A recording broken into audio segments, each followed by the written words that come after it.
What I'm saying is, whatever you're working with, you should make an investment in yourself. I make investments quite a bit. Even though I'm sponsored by some companies, I still make investments in myself. So in doing that, one thing that's allowed me to kind of also stay working a lot besides, practicing certain things as a drummer is also having a good tone.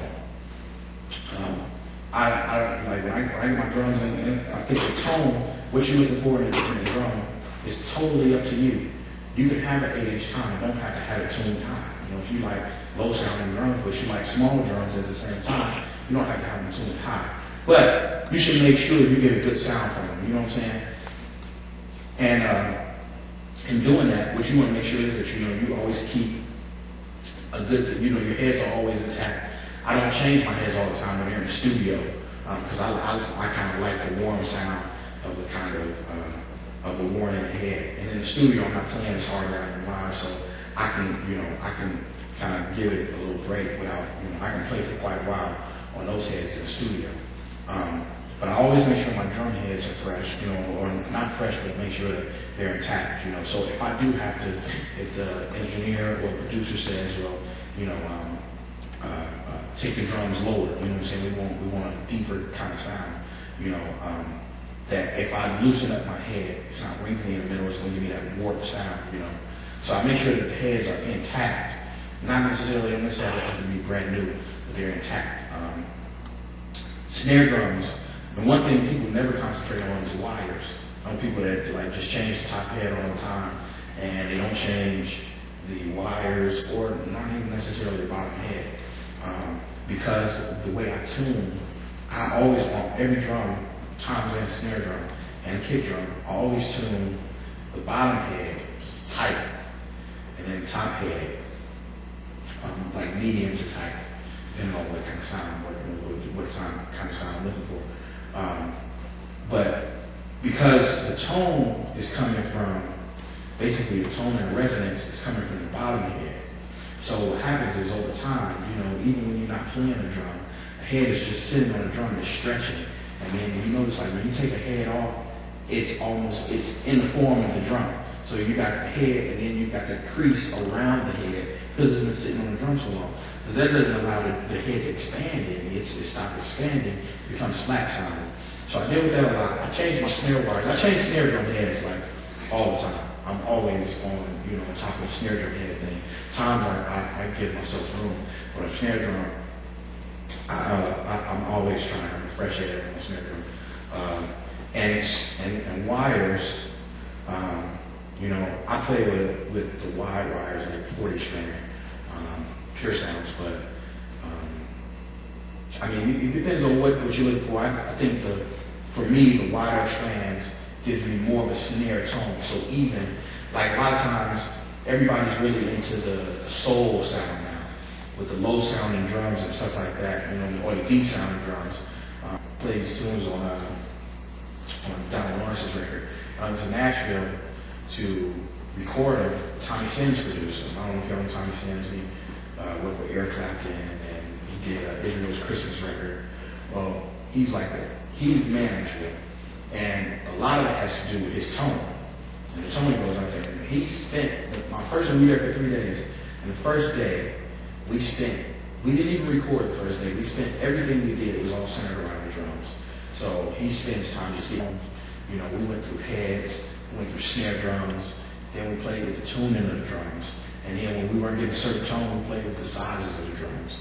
So, I had to be really open because sometimes what I would do is when I first got endorsed by Yamaha, I would just call whatever rental company, when they were sending drums, I would just say, okay, I play 8, 10, 12, 16, and just send that. And send me one 6.5 by 14 snare drum. And I almost went down in flames. I almost lost the gig. It's like, you ordered one snare drum? Like, dude, what are you thinking?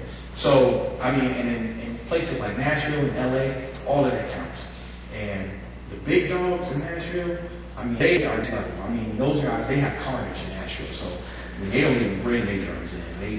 Their drums are shit. They store their drums with a cartridge. And then this guy, I was cutting a session, and a signature drum out.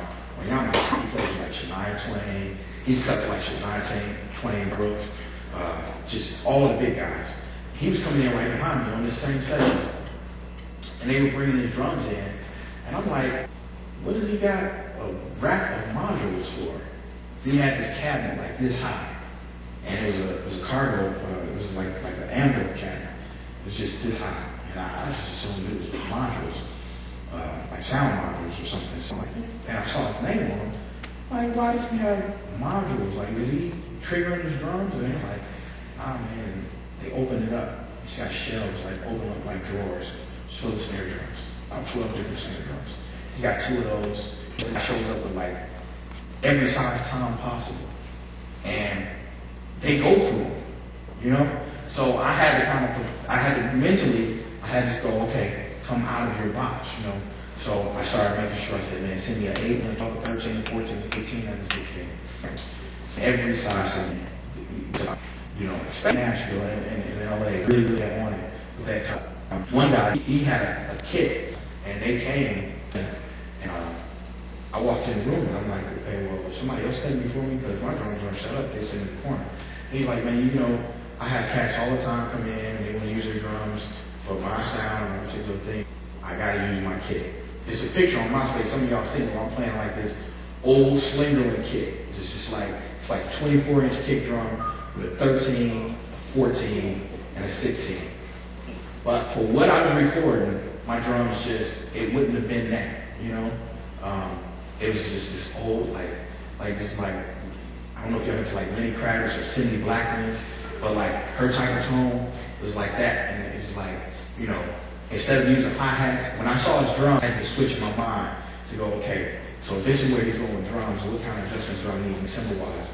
So I started making adjustments. Instead of using my 13-inch hi-hats, I put 2 crashes, 2 15-inch crashes together, use those as hi-hats.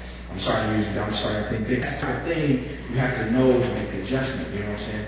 So when I started dealing with my tone, in that, I got to be able to say, you know, I got every area covered, you know, and I mean, I'm not saying this just, I mean, I know a lot of cats will go, well, you know, he's endorsed, he can go and just get any symbol he wants. No, I can't. And before I even got there, you know, before I was endorsed, I was still working around the crib, doing sessions and you know, flying out and stuff and doing different sessions and different type of things, and I always had to be prepared. So I had to make sure I had brushes, mallets, sticks. You know, I had a cat ask me one time, like, man, do you play marimba? Because, you know, we got this party in the house. So, I mean, when we were going through that, you know, I just got to always, you have to be quick and understand and make the adjustments. So you see a guy bring in a kit, he's got that big kit. You don't go and set up your splashes and your china, you know what I'm saying, with your 12-inch hi-hats and a piccolo snare drum. You just don't do that. You got to be able to go in your mind, you know, okay. And the way I'm just able to do that, the way I'm able to make those adjustments is I always reference back to my ears. So, and I made the reference, like, if you notice, like, a lot of times when I'm talking about tone or sound or a particular groove, I'm always able to reference it to somebody's music because I listen to a lot of different stuff. So, that drum set, I immediately start thinking about, like, even Steven Tyler from Aerosmith, which a lot of people don't know he's a great drummer. And he plays drums on a lot of that stuff. Like, you hear, like, 2 different drum parts or a filtered drum part. He'll play that stuff himself, and then my man will go, you know, over his side. He'll create his own moves. So in my mind, I have to go to that particular thing, and I gotta go, okay, what do I need to make that adjustment? And to be able to make that, I have to make sure that I got all the tools I need. So investing in cymbals and snare drums, you know, and it a lot of times it requires for me to sacrifice some gym shoes because I love sneakers. And I'll buy a pair every day if I can. But, you know, a lot of times it took me to say, you know, I'm not going to buy any sneakers. I'm going to go buy, you know, I need to buy another crash, just a crash that I normally use, you know, just to have, just in case I need to. You know, or not even that. See, you got an 8 and an 8 and a 12, and that's it. I'm going to go pull out my 25 things small. I got to make that. Of course, it's equal, you know. When you do sessions, when you guys are starting to get called for sessions, you know, you got so many tools. I walked in studio sessions and not been prepared. And it was like the worst thing in the world. You never get a chance to make a second first impression.